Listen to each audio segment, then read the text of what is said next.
Hey everybody, and welcome to a special edition of the Mindset by Dave podcast. Today I am joined by Nick from Gambling Guard, and we are going to be looking into what we can learn about the gambler's mindset from Squid Game. So Nick, hello, how are you this evening? I'm good, Dave. Good to see you again.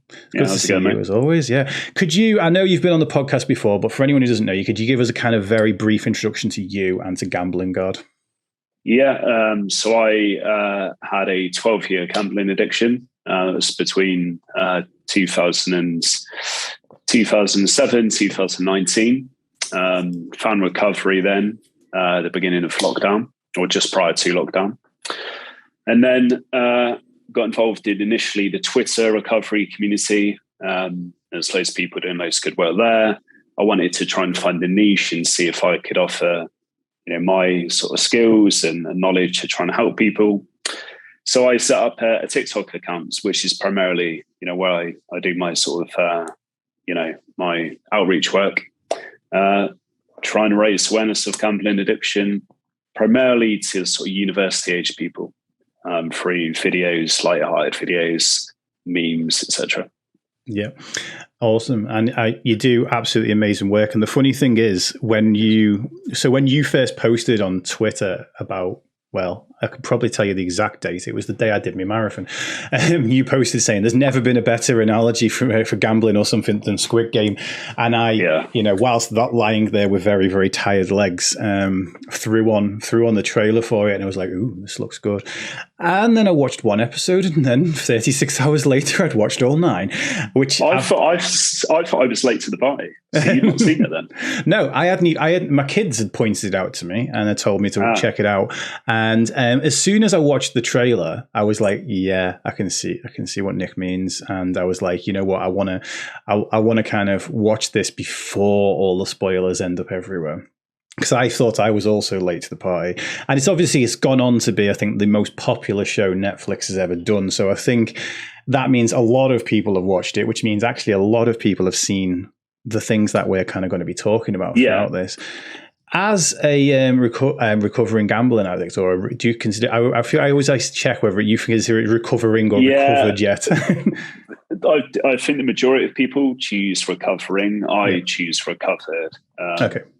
Yeah. What for you were kind of some of the main things that hit home, and maybe was there anything in the show that kind of hit a little bit too close to the bone for you? Yeah, good question. I mean, there was a lot actually that, a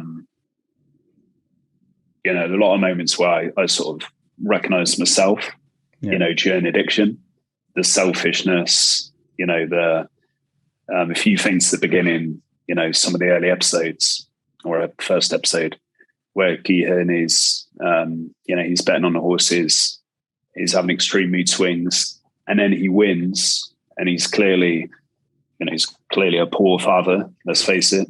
Yeah. But for a period of, a couple of minutes, he's on the phone to her and he's the best dad in the world. He's promising her everything. It's her birthday.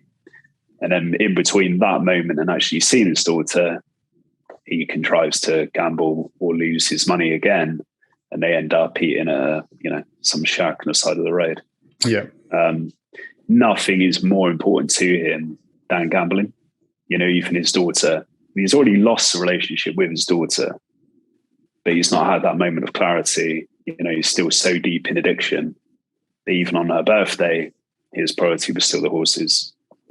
So certainly the selfishness, aspect was massive, and the mood swings. As you progress into the series, then you meet and get familiar more with Sang-woo. Yep. The guy who was he was doing well. He was working in investment banking. He was earning a lot of money, regarded as a success, did well professionally, but underneath it had this hideous addiction. And that resonated a lot with me, so I saw myself probably more personally in Sang-woo than Gihan. Yep. Gihan, spoiler alert, obviously had a complete about shift, and ended up, being a nice guy and, free of his addiction, or we hope.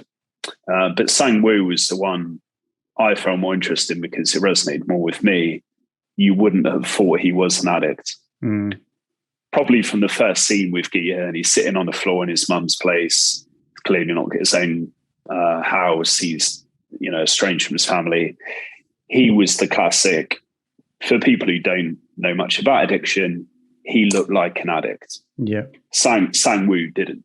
He was apparently in America on a business trip and, all the rest of it. So I think the way the characters were introduced was really telling, because it does show that, anyone, it can happen to anyone, prince or pauper. It's not, you're not immune to gambling addiction if you're doing well. You're not immune to gambling addiction if you've got a lot of money. It does affect everybody. Yeah, absolutely. I mean, I think obviously gambling is it's a lot of it's about risk and reward, but the reward we always think of being financial, like that's what the reward we think of as being, when in reality, it's like actually the reward itself can actually be for a lot of people, the thrill of actually playing. I don't know if you've ever seen that. I think it was a BBC documentary where they put a person into an MRI whilst they were playing an online slot machine, and the dopamine receptors actually light most of the way up, like to what they totally do through every single play. The play itself and the anticipation of the outcome is actually already giving the dopamine, which is the reward the reward neurotransmitter. And then it only spikes a tiny bit more when they actually win.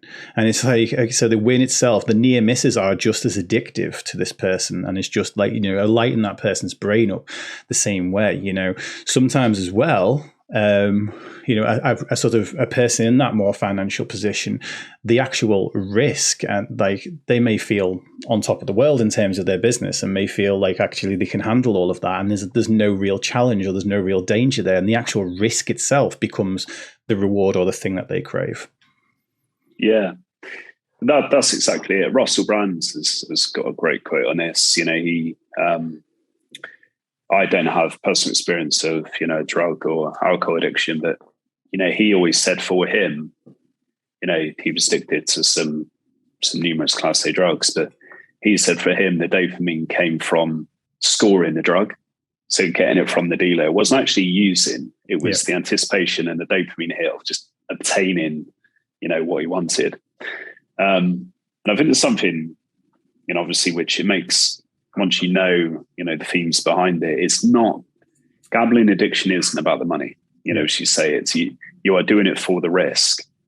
And you see that in Squid Game because, for two reasons. Number one, at the beginning, they're obsessed with the money. The money is coming into the piggy bank. That's all they're doing it for. It's a gambler's mindset, right? I just have this one big win, and everything's going to be sorted. Yep. Then when Gi-hun gets the win, he doesn't even want the money, because that's not important.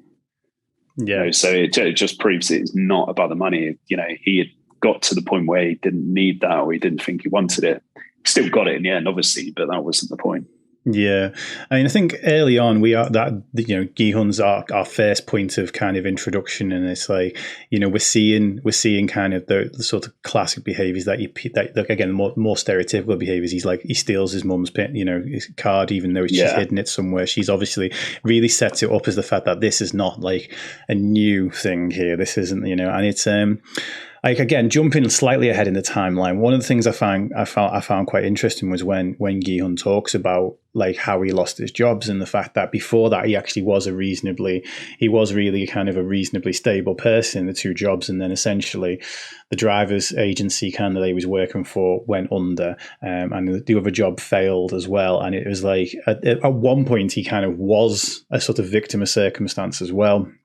But then as obviously turned to gambling at that point as a way to potentially financially support his family. But as you say, it becomes so much more. Yeah, that's a good phrase, victim of circumstance.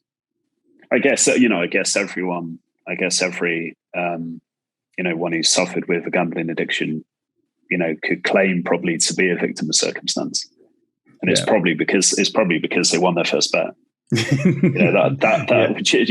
95% of cases, anyone who goes on to have a gambling addiction will have that one big win early. And you saw his reaction when he did win. Again, he was on top of the world. yeah, you said something there, and it becomes more than that. I think one of the big ways it sort of showed the mentality of the gambler was, remember, they left the game. Yep, that's one of my points. Yeah, I'm very interested to jump into that. Yeah, no, keep that. Carry on with that thought though, but I'll come back to it as well. Okay, yeah. So, they had a choice. I forget what episode it was, but they had a choice. Yeah, episode 2, maybe episode 3. Yeah, and they were offered to leave the game, and they left the game. Yeah, and a gambler will always walk away. Mm-hmm. At some point they'll think they're in control of the addiction. Same as in alcohol or drugs. You have this fleeting moment of delusion where you think you're in control, mm-hmm. but then you were to go back in at the earliest opportunity. You choose to go back in. So I don't know whether that is some analogy for almost relapse of going back in, because they knew the consequences. They knew what it was being signed up for. They'd already seen people die. Yeah. But they chose to go back in. Yeah, 100%. It's that was the most fascinating. That was the point that I became completely hooked in the show. And I think what I'd probably like to kind of jump into here is instead of looking at the mindset of the actual gamblers themselves, is to actually look at the mindset of the organizers and or maybe not even the mindset, the tools the organizers use to encourage the gamblers. So obviously the first one, we've got a little bit of intimidation at first when they get him in the bathroom. He's not got the money, and then they get him to sign the contract, so under a bit of duress. So then we have the when the guy in the suit, the one he thinks was a preacher, plus they start playing that game with the red and blue tiles. What are they even called? Paper. It's not origami because it's Korean, but the folded paper. Envelopes. Envelopes. There we go. Envelopes. Yeah. And then it's like, okay, right, we're going to up the stakes here. You can stay in the game if you let me slap you. It's like, so, and like at this point, Ji-hun's doing anything to carry on playing. And then I found the episode 2 thing. There's 2 things that I found the most interesting about it. One is that offers there straight away. So it gives the person an idea of control. Like, so it's that whole when the fun stops. It's kind of what the gambling companies and stuff use now. It's like you can walk away at any time. And then that was like, so it's there you go. You're the ones calling the shots here. You can actually all vote on this and decide on this. We're not this, we're not this big, terrible corporation. No, not us. That's one tool they used. The second tool they used is but before you do your vote, let's fill the thing. And as soon as I watch that fill, I'm like, oh my God, they're bastards. I've just swore. Damn it. I will bleep that out for the recording. And I'm like, I know what you're doing here is like, we'll show you the money. We'll show you here's what you could have won. It's like basically the people, the people have kind of already spoken up and said that they want to leave, and before they showed that money, I reckon it would probably have been a clear kind of like 70-80% that it have all said leave. But it's like, right, okay, let's show them that. So like what in terms can you see there about how like probably the online services that are there now, or even in real life kind of bookies and casinos and things, what tools they use to keep a gambler hooked? Yeah, I mean, so the envelope game, whatever it was called. I don't know if that translated culturally as much as it probably should have done, because I get the idea that that's quite a popular game. It's like Pogs for us, right? Okay, we have Pogs. Yeah, exactly, yeah. So you slap it down, but as soon as it was proposed to him, he was basically like, "Is that what you want me to do? That's all I need to do to win the $1 million or whatever it was. That's all I need to do." So it was made very easy and very achievable. It wasn't this ridiculous. You've got 50 million to one shot. It was, you blackjack. You turn over your king and your queen. You've got your 20. Get a 10 and an ace. You got your 21. It was a very easy, straightforward process for him to see. And as you say, the money in the piggy bank when they were then in there was the equivalent of, and for me, and I've said this before, my sort of Russell Brand's moment came in the anticipated win. Yep. So it wasn't always the placing of the bet, but it was when you placed the bet, or if you added another leg into your bet, if it was a sports bet, say you chose Arsenal, Man U, Liverpool, you think, right, if I just add Spurs, that puts the estimated win from 400 to 750. Yeah. And that was what I was drawn in by. So they give you the predicted wins, even if you don't add something in. Right. Say if you were to add this in, this would make the bet go up to this amount. And it was very similar to the money coming into the piggy bank. It was, those people have left, but they already know what the jackpot could be, because then they know what each person's life is worth. Yeah. Yeah. And I suppose at that point as well, they're on board with the idea that if there's the less people that are in this at the end.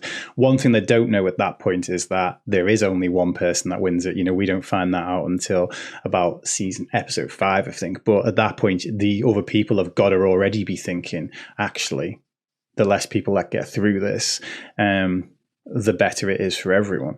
And that really plays into what Song Woo was like when we go into the Man with the Umbrella episode. But before we get onto that, I want to kind of look at something that now, in retrospect, once you've seen the ending, if you don't want spoilers, the ending's about to be spoiled. The big reveal is about to be spoiled. You can put your hands over your ears or switch off the podcast right now. But Il Nam, aka number 001, also known as the Old Man, all the way through, or the heartbreaking Gambu, he is the one behind it all. And now they vote in reverse order, of which Gi-hun is number 456. So he's first to vote, and then Il Nam is last to vote. And when it finally gets to it, they're at a 50-50 split with Il Nam with the kind of final vote. And at this point, you've seen Il Nam enjoy the red light, green light game, and he's actually having fun playing it. So you think to yourself, he's going to vote to stay. It's like, of course, it's gone to him. Of course he's going to vote to stay. But he votes to leave.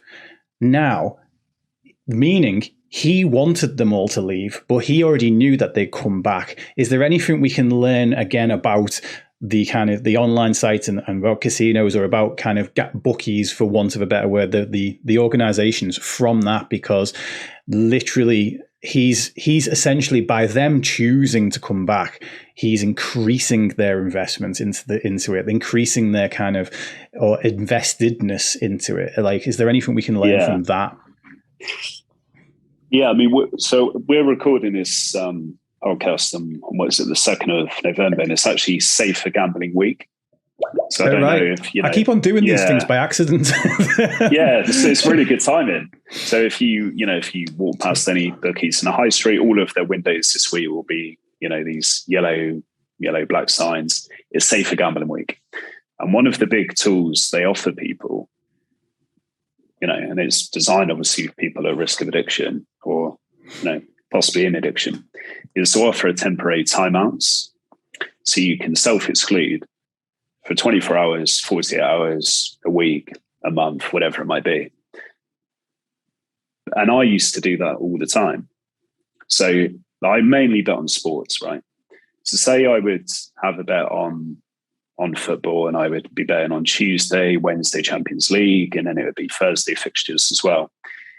Win or lose on the Thursday, I would then self-exclude for 24 hours, because it was giving me that sense of control.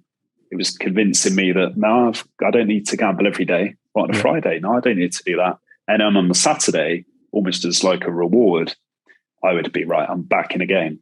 Yeah. So I chose to go back in, but they knew I was going to come back in, because they've given me a very, time limited option. Whereas if anyone, wants to, use proper sort of restriction tools, there is a service called GamStop. And there you can exclude for 5 years, which is effective. It's not a silver bullet by any means, but it is effective. 24, 48 hours exclusions, they actually deepen the addiction even more, because they convince you that you're in control. Yeah. And again, by Gi-hun and all of them going, the North Korean girl going back in, they at that point felt like they were in control, so it was their decision. Yeah. I think one of the big things there is, it's like, that episode's called Hell, when they all leave, and I think they're all. I think they're all actually choosing the devil they don't know over the one that they do. They're all choosing this thing that they've been told a little bit about.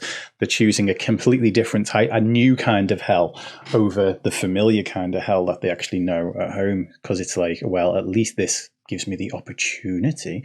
This could potentially fix all of these problems for me.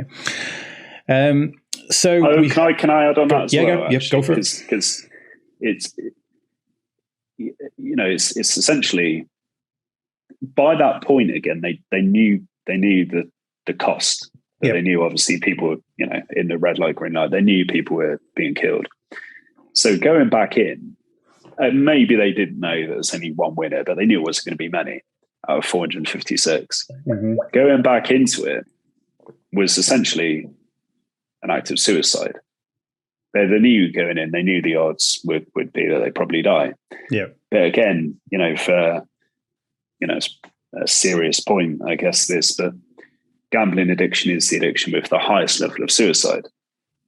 So if you are offering someone very, very deep in addiction the choice of what they see as the answer to all of their problems or their own life, tragically, they don't have that much value for their own life.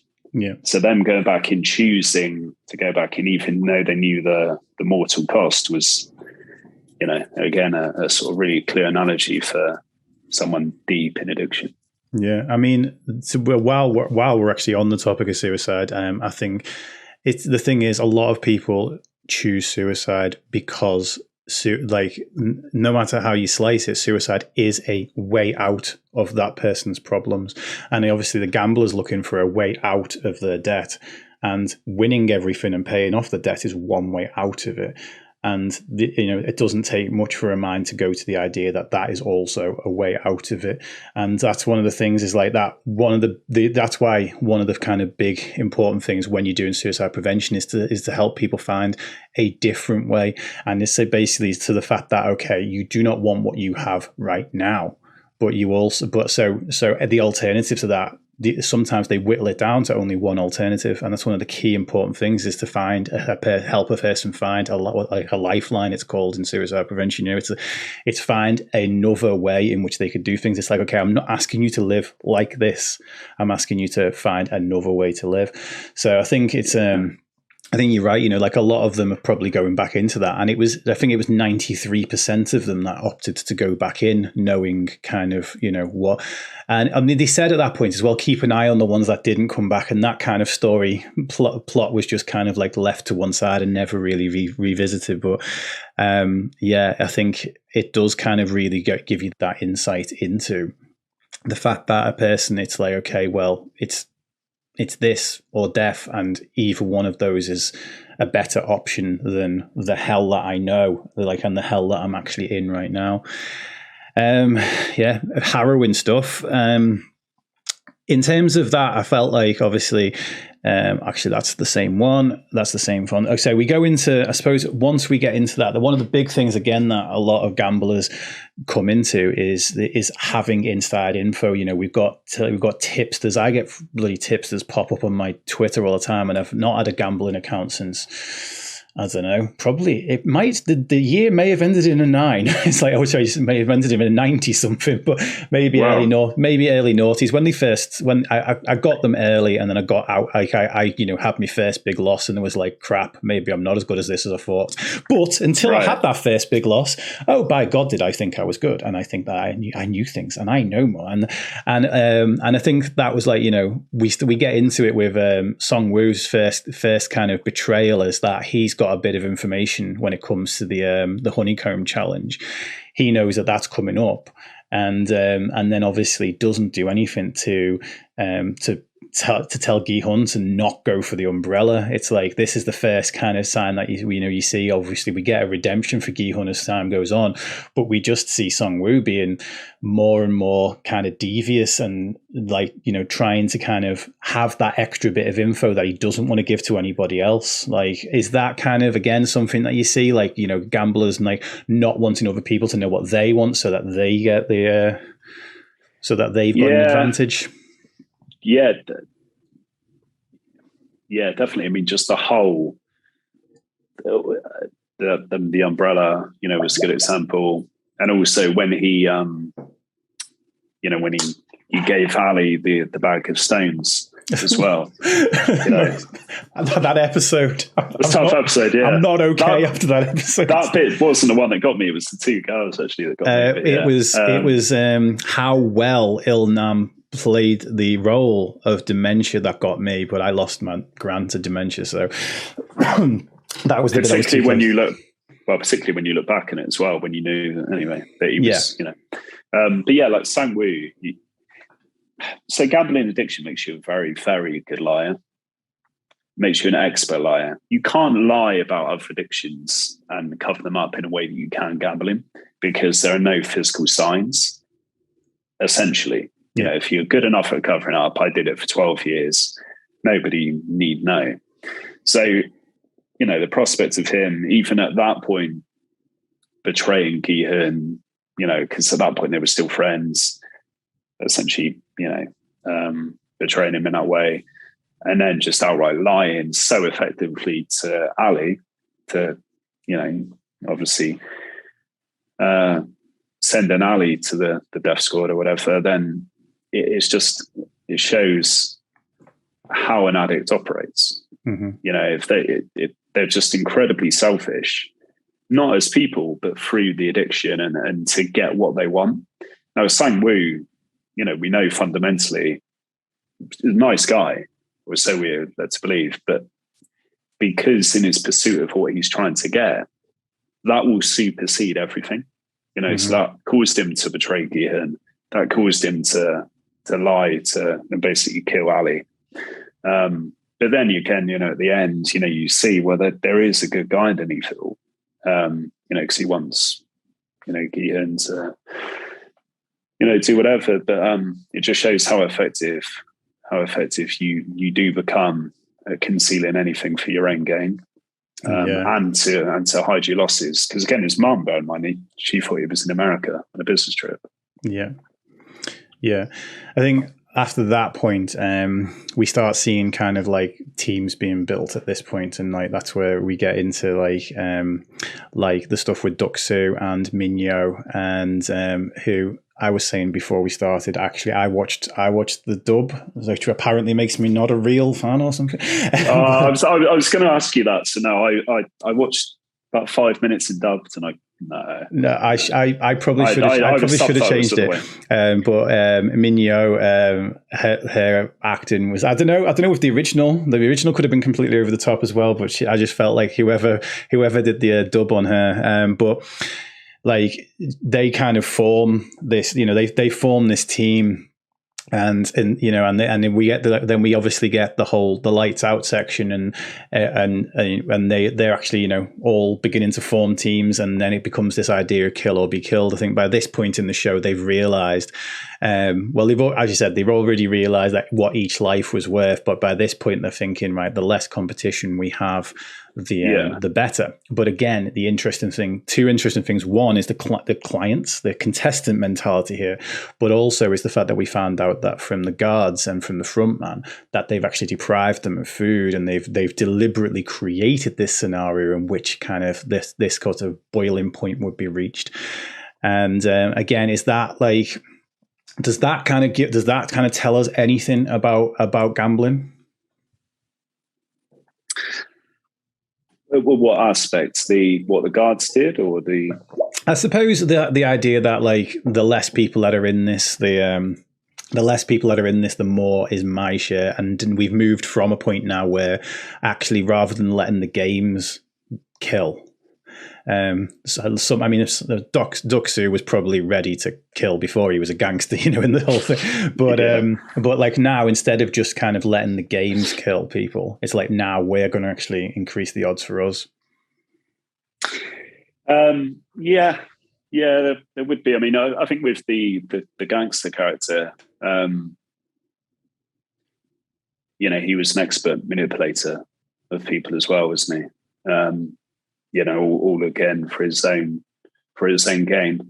Mm-hmm. And some of the ways he got people on board were pretty ingenious, and he would deceive people. And I guess you could draw an analogy there between because he was a gambling addict as well. That was confirmed. Mm-hmm. You know, when he was out and he owed money in the casinos, whatever, to the mob boss. It's unbelievable how, the lengths and the different means that someone in gambling addiction can obtain money through friends, through trusted, family, whatever it may be. He was getting extra food and he was getting extra privileges. You can easily see that when he was in addiction, he would have begged, borrowed, and stealed and manipulated and coerced, or worse, people to get more money to gamble. Mm-hmm. So it could be, definite analogy there. I think in terms of the team. Sorry, I was just going to say, I think the way he actually teams up with Mignard, and I don't know if I'm pronouncing her name right, actually, and long curly haired woman, the way he teams up with her, but then obviously pushes her to one side before, by the time they get to the tug of war game, it's like, we only want, he's like, literally they've worked together through that night, and through helping each other out, and even, had sex. It's like, and now it's like, right, next game, we know when you're not in our team whatsoever, go away, basically. Yeah. His was one of the more, I kind of suppose, obvious betrayals at that point. Yeah, he was obviously a kind of completely different character to Sang-woo, who's more like cerebral in the way that he would betray people. The gangster was just brazen about it, wasn't he? Even in the end, dropped all pretense and was like, no, if I'm dying, you're all dying as well. Yeah. I didn't find his character as interesting from that perspective as maybe a Sang-woo. I think from a gambling point of view, it's not as interesting, but from a what equals power point of view, I found him quite interesting. So obviously we get into the marbles episode, and the other guy changes the game to be something that Doksu's now got no actual advantage, and the exact rule is that you can't use force and you can't use coercion. Obviously, physical coercion, but he actually ends up changing the game rules again because he's losing, and he changes something to give himself an opportunity. I don't think there's much. I don't know if there was much to say about the tug of war itself, about the tug of war episode, other than again, we get Il-nam basically got the inside info, and obviously it was the big cliffhanger of the series because it was the only one where at the very end of the episode the game's not actually finished. In terms of when we find the doctor who's been kind of harvesting the organs and stuff and getting given a bit of extra food, getting given extra information about the games, we find the bit where the frontman finds out about that and essentially eliminates him because the games are supposed to be fair. They've done research on them, and the game scenario is supposed to be fair.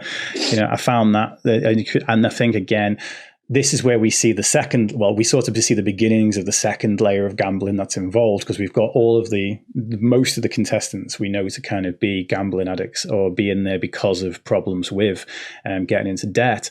And now we actually get introduced to the VIPs, and the VIPs are actually, this comes back to what you said near the beginning of the episode, is the fact that it's actually no one's immune for this. It's not just a poor person's game. It's like the VIPs themselves have got all this money, and they're all betting on various things. And we've been told that it's been, the games have got to be fair for, it's not, and it's the games aren't fair for the contestants here. It sounds like such a noble thing. The games have to be fair, so everyone's got an equal chance. It's like, no, it's really so that the next layer of gambling that's up from that is, it's their gambling is still there, because we get really shown that when we get a little bit further onto the Stepping Stones episode and the person knows about the tempered glass, so it's like, right, we do what we can to eliminate that, because that's just changed things for our upper class gamblers, basically. Yeah. That is, because then at that stage you are seeing more behind the scenes, aren't you? Because you're seeing the VIPs gambling and all the rest of it. And, with regards to gambling addiction, just in general, I'm not really anti-industry. I do see it more as a mental health issue than an industry-led problem. I think they certainly exploit addicts. I don't think they create them in a way that I think some people do. That's my personal opinion. But they definitely exploit them, because they're the customers that the gambling companies want. They don't want people who have an edge, who find an edge, who could be a particularly good sports bettor, or they know their cricket, or they know their tennis, or whatever. And when the doctor had, obviously, through whatever means, by pairing up with the body harvesters, he had found an edge in the game, and they kick him out of the game. Yeah. And that's what gambling companies will do. Very few people, 0.1% of people would ever have a winning account over a long period of time. But if you do have a winning account, it will be closed anyway. Yeah. So that was a really clear parallel there. Yeah. Yeah. I mean, the phrase "the house always wins" was what popped into my mind when that bit came up. It was like, okay, right, this isn't. It's the speech is given as if it's supposed to be fair for the players, and I'm like, this isn't fair for the players. This is fair for you and your VIPs. Which, again, it's not really. It's more fair for Ilnam and the front man. One big change, I suppose, going into, we kind of jumped a little bit ahead in the timeline, but one big change that I thought was interesting, again, introduced by the game masters, is we go from having a team of working together, and then in the marbles episode, the big twist is everyone teams up with somebody that they want to play with for victory, only to find out that they're actually playing against this person. I felt like that was one of the most mean, vicious psychological twists and ways to mess with the actual players themselves. What do you think would that do to a person's mentality if suddenly someone that they're on a team with, they're actually now playing against? Do you think this should just amplify all those things that we've said before? And obviously we see the worst of Songwoo, second worst of Song. No, worst of Songwoo. Yeah, I would say the worst. Top three. Yeah. Take your pick. What is Songwoo's biggest crime? Discuss in the comments, please. Because I've got my opinion. Yeah. Ooh.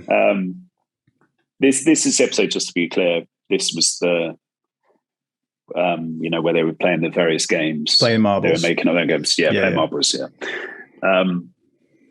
For me, this episode really got to me. It was really emotional watching the episode. It was watching it I don't know what it's like in dubbed, but subtitles, I thought it was unbelievable. I won't often cry at TV programs or films, but completely got me. And what was so sad about it was because everyone was either having them reinforced or finding them, but the opposite of addiction is connection. It's a really famous quote by Johan Hari. Yeah. The opposite of addiction is connection. And they were put in this position where they had to really explore and sort of really, they were put in a position where they had no choice but to connect with this other person. And pretty much they all did. Yeah, the gangster didn't. Again, he had his different, way of doing it. But a lot of them were, really embracing this connection. And that is what they went in for. And that was more important than the money in the end. It was the sense of being part of something, some sort of kinship. They weren't playing for the money. And then they found the connection. And then immediately, as soon as they found it, it was the end anyway. So that was tragic, to watch, particularly with the two girls, Yeah. Really well done. Yeah. It was. It's probably my favorite, but least favorite episode, I guess. for that very reason, is the fact that it was just so well written, so well put together, and such a twist that I think I probably swore at the TV. It's like I'm like, oh, you didn't. I was just like, because suddenly now, and by that point, ironically, I'd gained quite an attachment to Ilnam because of, again, he was like the representation of representation of dementia, and especially when he's there, I was like, is this his dementia? And Jihun's taking because basically what happens is that he starts losing, Jihun starts losing, and then Jihun's about to lose his last marble to Ilnam, and then basically Ilnam essentially, we don't know if he lets him win or if he but he lies. He goes, oh, it should be even, and he asks, he says odd, and he goes, did you say odd or even? And he really convincingly looks like he's forgotten. again, in light of this twist at the end, it's like, do we know whether he's actually forgotten or whether it was all just a game for him all along? And he'd made that bond with Gi-hun, because all the way through it, Gi-hun's basically looking after him, trying to include him into conversations, like having him on the team, even though everyone else would probably rather not have an old, feeble person on the team. And it's just watching that unfold for me, where I'm like, is he letting him win, or is Gi-hun taking advantage of the fact that his mind's not 100% there? And either of those outcomes was particularly heartbreaking for me, really. What do you think it was? I think he was letting him win. I think because when we get the big reveal at the end, he says the tumor's real, but he doesn't. But he's very, very lucid at the end. And like, I even thought at the very beginning, like when he was counting at the very, very beginning in episode 1, I'm like, has he been in here before? Like, because I'm like, surely they've not just brought all these people here last night. That sounds like a very big operation. It's like, maybe it's like, because when Gi-hun comes in and it's like 4, 5, 6, I'm like, okay, these people have been playing for ages, but it's like, no, actually, they're all here for the first time. So I was kind of like, what's he kind of, even from the very beginning, I was just like, but like it's then when you go back and you kind of, and you rewatch, or you rethink about any of those scenes, knowing what you know at the end. But it's like, I think, well, either way, even if he's letting him win, from Gi-hun's position, he knows that he's cheating an old man. Like, so I suppose technically the answer is both. But that marble scene and the whole idea of turning teammates against each other, I just thought was particularly devious, especially considering you've got a husband and wife combo in there as well. I know they were kind of lesser characters, but still, it's like,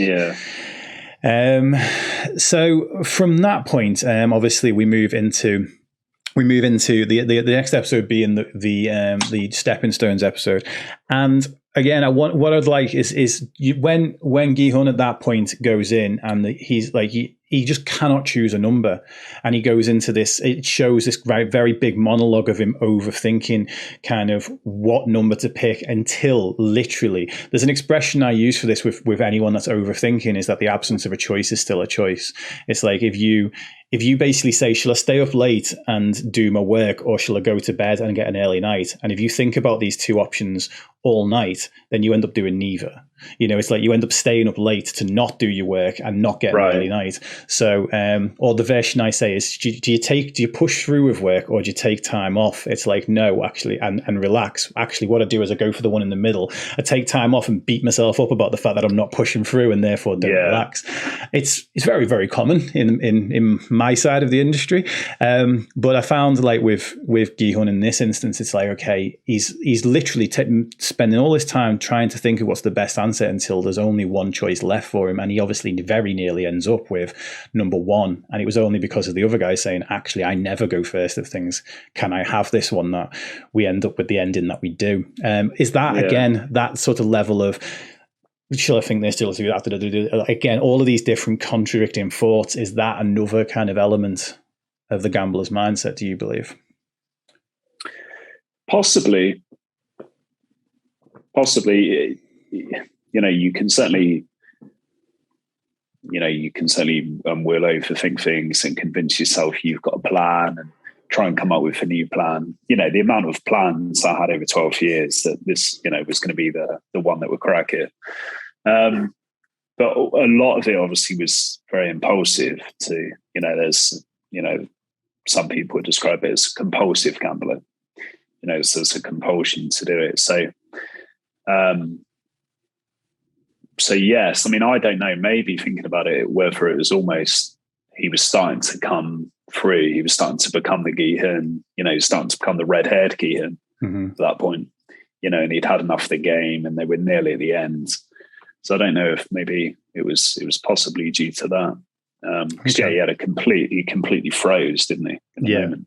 Yeah, absolutely. I didn't know if it was kind of like trying to work out odds in your head and like, trying to, because and again, if you see it sort of earlier on in the very first episode where he makes the bet like just as whilst there's people behind him trying to get him to place the bet, and he's like, just give me a moment, and he places the bet at the very last second, and then a load of people end up missing out on their bets because he was in front of them in the line. Yeah.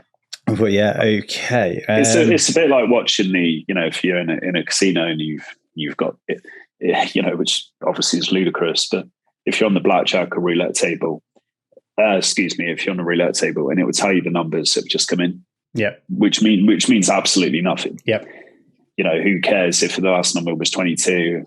The odds are exactly the same of it being any number again. Yep. So he was almost thinking, it was like, well, if I went first in round 1, it would have been good. If I went last in round 3, it would have been good. So maybe there was that aspect of trying to look for patterns, in what would come before.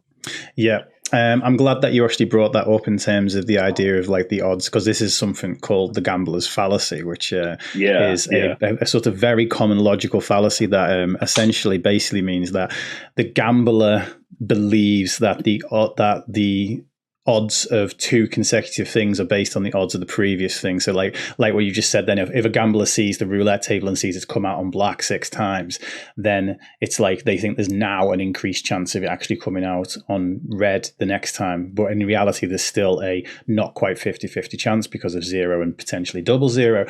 And it's a kind of a something that, well, again, you probably have a more eloquent way of describing that than what I've just done. No, I think you nailed it. I think that is it. It's looking for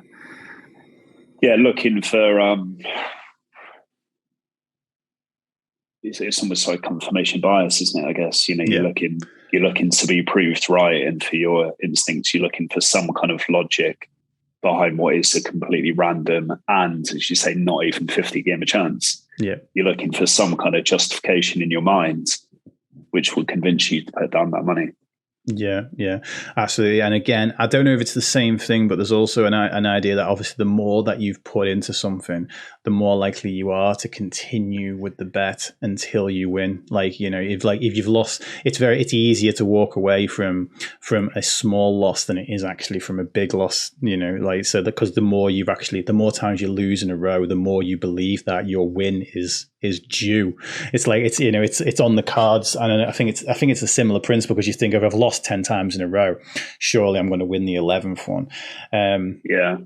It's actually it's a strategy too, which you see young gamblers fall into again and again. They've YouTubed it, and it's the next. They think they've cracked it, and it's called the martingale strategy, which basically, if you were to put down, say, 20 quid, you lose it, you just double it. Yeah, it becomes 40, becomes 80, 160. But no one, if you play roulette, blackjack, whatever it is, long enough, at one point, just by pure mathematical odds, you will have that losing streak. Yep. And they will never have the mindset to think, right, it will only take 8 bets before you're up to like $2,500 from a stake of £10. Yeah, exactly. So that, interesting enough, that is the exact thing that I used in the very when I started, and I've never felt such a rush as I did when I started. I started an online casino. I got all of those. The free bets that you get, the free 50 quid at the beginning or whatever, and essentially what I was doing is I started with single pound bets or single dollar bets, because I think they were American sites. No, it was an English site. I put a single pound bet on, and obviously if it doubles it, so you bet on red, and then you double it. And the thing is, what I found out is that after, like, if you kept on doing that, first of all, obviously, as you say, it does go up. But after like 4 rounds, then your black comes out, and then your red comes out, and then literally what you make off those 4 rounds is £1. Like, because you're only winning back what you've lost plus the pound that you staked at the beginning, and then you're winning back £1. And then me, being the clever bugger that I am, decided that I'd bet both on both colours, right? Yeah. And then double the one that lost, and reset us to one, the one that won. So that would go on for a while, and I would win one for every single round. So by the time I played 10 rounds and whenever I kind of cleared on the one I'd been doubling on, then I've won £1 for every single round it's taken me to get there. So if I've won 10, even if I've lost on 9 rounds, and I've won £10 over 10 rounds. And as a result, that worked and I'm not even sure again if the online casino let that work for like 2.5 days. And all I wanted to do was come home from work and go back on that thing. And I spent like 2 evenings on there. And thankfully on the third evening, literally that 7 in a row or 8 in a row, whatever, came out, and it wiped out everything I've got. And then there was also a maximum bet on the table. Which literally stopped me from being able to bet beyond that anyway. So by that point I've already lost everything that I've put into there. And I'm very, very grateful that when that one loss happened, I was like, okay, I thought I had this cracked. I don't have it cracked. This isn't for me. And I walked away, and I've literally gambled like 4 times since, apart from open up loot boxes on games. But actually, I don't do that. But I wanted to bring that in, actually. Yeah, that's a completely different topic, actually. Yeah. Well, yeah. I thought we'd probably have time to squeeze it in somewhere today, but I want to do that justice. Just bear in mind, people, that you might hear from the pair of us again talking about loot boxes and games, because it is gambling. 100% it is gambling, and it's very clever gambling as well, and it's certainly a gateway into gambling. It normalizes that risk and that dopamine here. Okay, very quick question while we're on this though. When we were kids, was buying a pack of stickers gambling? I've had this debate with a few people in the community. No, I initially thought yes, but no, because again, all right, you could buy 10 packs, you could buy 20 packs, or you could just buy 2 packs. It's more, again, the immediacy and the more limited amount of money you can spend on loot boxes. I'm not an expert on them, but you would have read stories of kids spending hundreds of pounds on their mum's credit card, on the Xbox account, or whatever it is. You couldn't do that with stickers. Again, there is a limit. You've got to walk to the shop. You've got to get your parents to get them from the supermarket or whatever it would be. But again, the kids, they'll be in there 24/7. Again, it's the immediacy. There's no getting away from it. It's like having an online casino in your pocket. You've got the loot box access 24 hours a day. Yeah, and the other one that might come up at some point is NFTs gambling.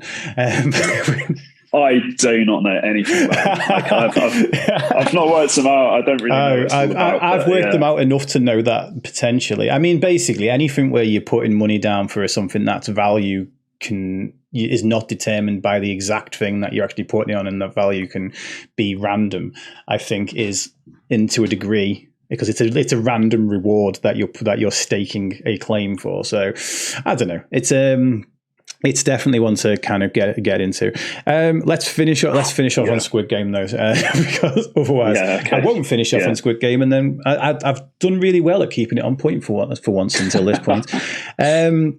Okay, so obviously we get further into it. We see the VIPs are properly fully introduced for the Stepping Stone game.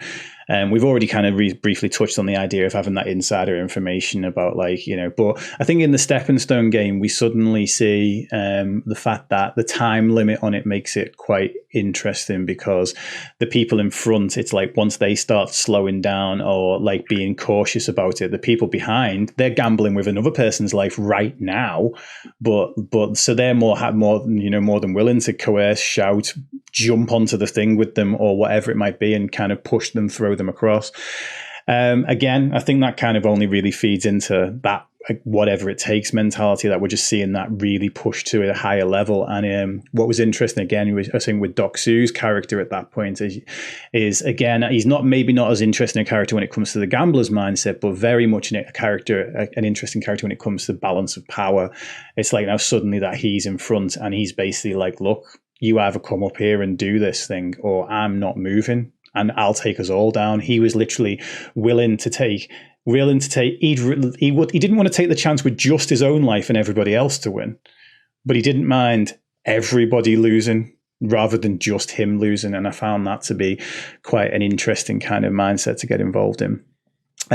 So by the end of that episode, we're left with 3 characters only, one of which is extremely injured. And then we have what I reckon you might see as Sang-woo's biggest, but I'll ask you that question directly in a minute. Sang-woo's biggest crime is he kills her. And wait a minute, how do I pronounce her name? By Sai Biak. Yeah, the main girl. There we go. She was the North Korean, the North Korean girl that gets the furthest, and then he goes and like kills her, whilst Gi-hun's out pleading for her injuries to be covered up, and then we finally get the Squid Game, where basically. The interesting thing for me of the Squid Game itself was they get to a point where Gi-hun wants to go back and do the whole if most of us say we want to leave, we get to leave and we get to end this. By this point, Gi-hun was actually willing to give all of the money up to save his friend's life. What do you think of that part? Yeah, I mean, I alluded to that earlier, because it isn't about the money. He was never driven by the money. He thought his whole reason for being by this stage was to pay back his debts, get his life back in order, not have to work 3 jobs, all the rest of it.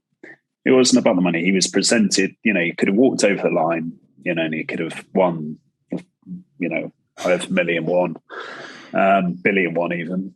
But it wasn't about that. He finally realized what he was missing in his life, and it's generally why people will fall into addiction. It's an escape from something or some kind of trauma, but generally again it will be an element of lost or damaged connections. And he realized he actually had that with Sang-woo. Showed unbelievable forgiveness. Mm-hmm. I don't think Sang-woo killing Song Biak or the North Korean outs, apologies for my mispronunciation, I don't think that was his biggest crime at all. You could almost interpret that as an act of mercy, Yeah. Because she was struggling, probably wasn't going to make it. The Squid Game, the army stuff, they certainly weren't going to help her. Yeah. So I don't know, given what he then, how he then acted with Gi-hun afterwards, I don't actually know if he was doing that out of evil. I think his rock bottom was the alley with the stones. Yeah. No, it hit hard. You don't agree? No, I agree. No? I agree. No. Oh, okay. I very firmly agree, because to be honest, Ali, in my opinion, was the most innocent character in the whole show. Like, I felt like I mean, again, I suppose Sai Biak, she, again, North Korean girl. I really should have I should have watched it again and got the pronunciation right. Obviously, her big crime is the fact that she's from the enemy state, and that's about it. But Ali, it's like he'd not really done any wrong. He was just trying to live in a different country and trying to make a living and trying to look after his family. And even he was just quite possibly the most likable and most lovely character in the whole show. The way obviously he saves Gi-hun and is now, at least he's been immortalized in a meme. It's like the way he saves Gi-hun in the first episode, stuff, and the innocence and the belief and the fact that Sang-woo's actually got him into calling him Big Brother and things and all of that. And it's like he builds up this relationship with Ali. And I know it's like going into that episode, Sang-woo probably thought, I'm going to work with Ali here. He's a good, strong person to work with, and we're going to do well, and we're going to get through this together. But then obviously when the rules were changed, it changed everything. But yeah, no, I would firmly agree that was his biggest thing. And I would also agree that with the girl, it was a bit of mercy, because essentially if she'd have made it out to the actual Squid Game, Gi-hun would have probably done what he could to try and keep her alive all the way through it, and she'd have probably bled out as an alternative storyline to that, but yeah, in terms of so after this, we get Sang-woo takes his own life, and as a result of that, Gi-hun becomes the winner. As you said earlier, it's like it was never about the money. And then when we see it at the end, he goes back, tries to find his mum. His mum's died in the process. He's been there. He goes back and actually pays Sang-woo's debt, because Sang-woo, one of the things we find out about him is he's mortgaged off his mum's house and shop. So he pays off the debt with that. Retrieves Sai's brother as well, and finds a home for him. So he's on this sort of story of retribution. So why from that point we see him kind of drinking on his own. He's got the 1 year later beard and all the rest of it, and we see him not really interested in the money, not really. He's not. But at this point in the story, before he actually meets up and we get the big twist, he's not. He doesn't seem to be making any effort to kind of rebuild the relationship with his daughter or anything like that. It's only after he has the encounter with Il-nam, and Il-nam says, "This is what we did. We were rich. We were bored. Do with it what you will." Now that he suddenly turns into, as you referred to him earlier, red-haired Gi-hun, and now he's. What do you think caused that? If you could explain those two things, what you think caused is disinterest in everything until he goes to the one last game, I guess, and B, what after that game changes. So I mean, how I interpret it in terms of what, because he just spiraled into a depression and was clearly completely lost, wasn't it? It's not, may not be what everyone wants to hear. It's not sugarcoating it. When you enter recovery from addiction, you're gonna miss it. You're gonna miss what you were doing. It's pointless to say otherwise, because you obviously had such a deep attachment and need in your life for it. If you do manage to abstain from gambling or drinking or drugs, in most cases, you're going to miss that. And he needed to replace it with something. So quite often people will replace one addiction with another. It's really common. Like he was spiraling into drink because he was missing something from his life. He wasn't gambling anymore. He was out of the Squid Game where he found his emotional connection. He's come out, his mum has died. So now he's almost in the worst of both worlds, really. He has not, what his sort of escape was with the gambling, and he doesn't have any connection either, both in terms of his old world and his new world. They've both been lost. So I think that for me would be that side. In terms of then, it became the red-haired Gi-hun. That, and it's certainly the example of, for me, how I finally found my sort of recovery mindset, if you like, rather than just abstinence is not recovery. You can abstain, but it's not recovery. You need it's complete renewal of character, changes your outlook on life if you're doing it properly. But you need to find sense in it. It needs to somehow make sense to you. And for me, that was doing a subject access request, which you can get from the bookmakers. It's a GDPR regulation, and they would send you your entire betting history over the course of years. And it, for me, as a direct analogy there, that was the moment. It was sort of 9-10 months into recovery that I actually did that. That was the moment the penny dropped. And I think he needed to know who was behind it. He needed to know the reason. It doesn't matter that there wasn't a reason. It was just an old man with a load of money who wanted to have a bit of fun. But at least he knew there was a reason. The only thing which I'm not sure about even now, I can't quite work out, again, massive spoiler alert, it's too late anyway, you've been spoiled. But the very end, I want to get your opinion on it. Mm-hmm. Is he entering the game again? Or what is he going back for? Because I like to think he isn't, because then that would blow the whole thing out of the water. But he's going back for something, and I can't quite work out what it was. It's not his daughter. Yeah, because it's what would it take? Because obviously at this point he's tried to rebuild the bridges with his daughter. He's about to get the train to the plane and go and see her. He's as you say, he's completely this new man, and then he sees the guy playing with the envelopes, and basically then aborts the plan to go and see his daughter, and goes try and chasing this person down, gets the card, phones the number, and I don't think he wants to be in the game. I think no. The issue with this is, where before we even go into that, is that I think it was supposed to be like, because obviously we don't in our sort of Western movies and TV shows, we like the happy ending and stuff, and in anything east of sort of Belarus, including Russia, it's like Russian movies. Don't watch them. Well, unless you don't mind a bleak ending, but like. They go for the more bleak endings, and I think it was supposed to leave us with questions, because the